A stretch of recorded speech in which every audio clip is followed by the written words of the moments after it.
Hello everyone, welcome to my channel Maradana Muchatlu. ఈరోజు మరొక మంచి దోశ రెసిపీతో మీ ముందుకైతే వచ్చాను. వాతావరణం చల్లగా ఉన్న పిండి ఫెర్మెంటేషన్ అనేది మనం నమ్మలేనంతగా పిండి పులుస్తుంది అనమాట. అంత బాగా ఫెర్మెంటేషన్ జరిగి దోశ కూడా అంతే బాగా వస్తుంది, టేస్ట్ కూడా అంతే బాగుంటుంది. నేను చెప్పే ఈ చిన్న చిట్కాని పాటించండి, మీరు నమ్మలేనంతగా పిండి పులుస్తుంది అనమాట. దీంతో సెట్ దోశ వేసుకోవచ్చు, పేపర్ దోశ వేసుకోవచ్చు, చాలా బాగా వస్తాయి, మంచి కలర్గా వస్తాయి అన్నమాట. దీన్ని ఎలా చేయాలో చూద్దాము. ఈ దోశల కోసం ముందుగా ఒక గిన్నె తీసుకొని అందులో 2 కప్పులు రేషన్ బియ్యం తీసుకోండి. లేదనుకోండి బయట దోశల బియ్యం దొరుకుతాయి, అవైనా వేసుకోవచ్చు అనమాట. 2 కప్పులు వేసుకోండి. ఈ 2 కప్పుల బియ్యాన్ని కూడాను 1-2 సార్లు నీట్గా కడిగేయండి. కడిగేసి మరలా నీళ్లు పోసుకొని కనీసం 5 గంటల పాటు నానాలన్నమాట. మరలా వేరొక గిన్నెను తీసుకొని ఇందులో మనం ఏ కప్పుతో అయితే బియ్యం తీసుకున్నామో అదే కప్పుతో 1 కప్పు మినపప్పు వేసుకోండి. మీరు పొట్టు లేని మినపగుళ్ళు వేసుకున్న పైన అయితే బియ్యంతో కలిపి నానబెట్టేయండి.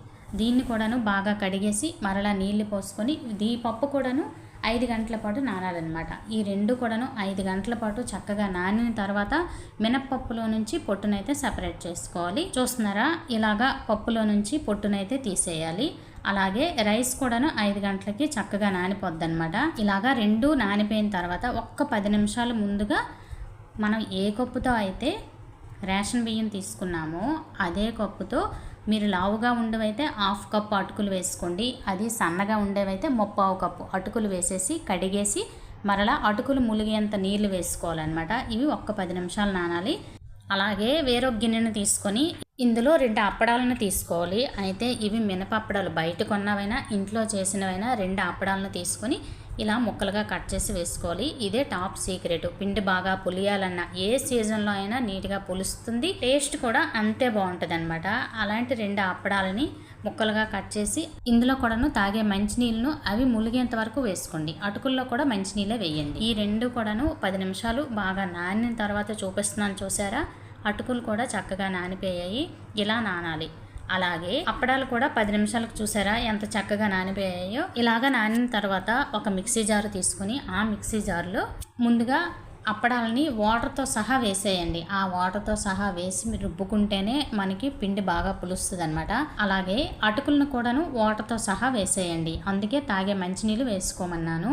నెక్స్ట్ ఏమో మినప్పప్పును కూడాను అందులోనే వేసేయండి. వేసేసిన తర్వాత ముందుగా మినప్పప్పు, అటుకులు, అప్పడాలని ముందైతే వీలైనంత మెత్తగా వెన్నలాగా గ్రైండ్ చేసుకోండి. పైన నొరగలాగా రావాలన్నమాట. చూస్తున్నారా, ఇలాగా వీడియోలో చూపించినట్లు ఇంత మెత్తగా రుబ్బుకోవాలన్నమాట. ఇలా రుబ్బుకున్న ఈ పిండినైతేను ఒక గిన్నె తీసుకొని ఆ గిన్నెలో వేసేయండి. మరలా ముందుగా నానబెట్టుకున్న బియ్యం ఉన్నాయి కదా, ఆ బియ్యాన్ని ఇప్పుడు మిక్సీ జార్లో వేసుకోండి. ఇలా వేసుకున్న తర్వాత ఈ పిండిని కూడాను వీలైనంత మెత్తగా రుబ్బుకొని ముందుగా రుబ్బుకున్న మినప్పిండిలో వేసేయండి. వేసేసి మిక్సీ జార్లో కొంచెం వాటర్ వేసేసి అవి కూడా వేసేసి మనం చేతితోనే ఈ 2 పిండిలు కలిసేలాగా నీట్గా కలుపుకోండి. చేతితో కలపడం వల్ల కూడాను పిండి ఫెర్మెంటేషన్ అనేది చాలా బాగా జరుగుతుంది అనమాట. ఈ పిండిని 2-3 నిమిషాల పాటు చేతితోనే అలా కలపాలన్నమాట. కలిపిన తర్వాత మూత పెట్టేసి కనీసం 8 గంటల పాటు మనం దీన్ని పులియబెట్టాలి. ఓవర్ నైట్ ఉంచుకున్నాం అనుకోండి, మనం నమ్మలేనంతగా పులుస్తుంది. చూస్తున్నారా, నేను రాత్రి పులియబెట్టి ఉదయాన్నే చూపిస్తున్నాను ఎంత బాగా పులిసిందో. ఇలాగా మనం రుబ్బుకునే పిండిలో 2 అప్పడాలు వేసి రుబ్బండి.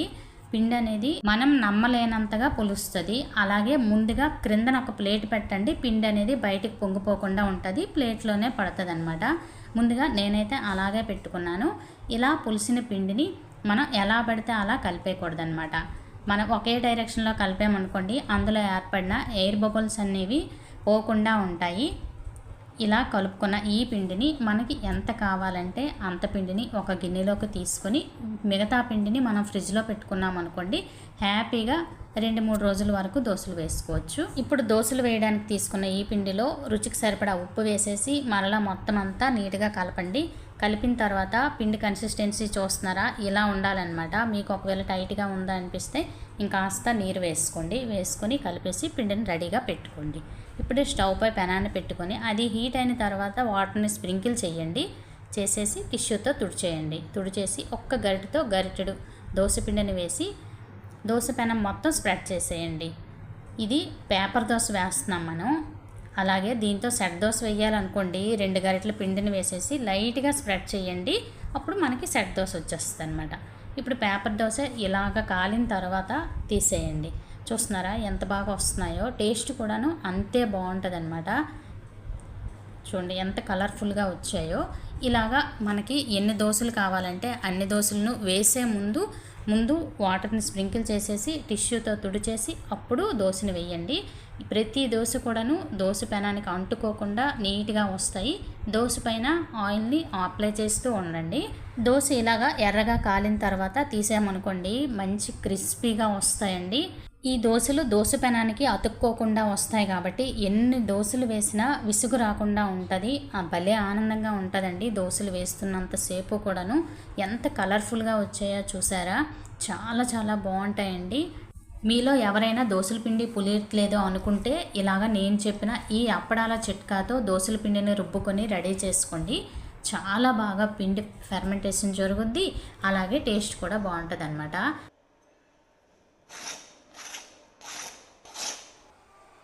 చూసారా ఎంత క్రిస్పీగా ఉన్నాయో.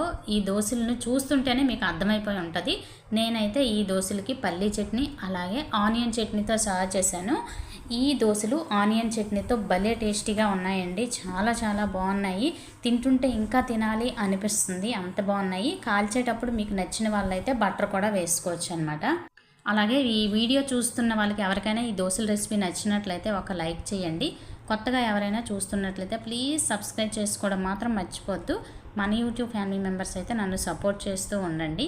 ఈ రెసిపీ నచ్చితే మీ ఫ్రెండ్స్కి రిలేటివ్స్కి షేర్ చేయండి. రేపటి మరొక మంచి వీడియోలో మళ్ళీ కలుస్తాను. ఉంటాను ఫ్రెండ్స్, ఉంటాను మరి, బాయ్.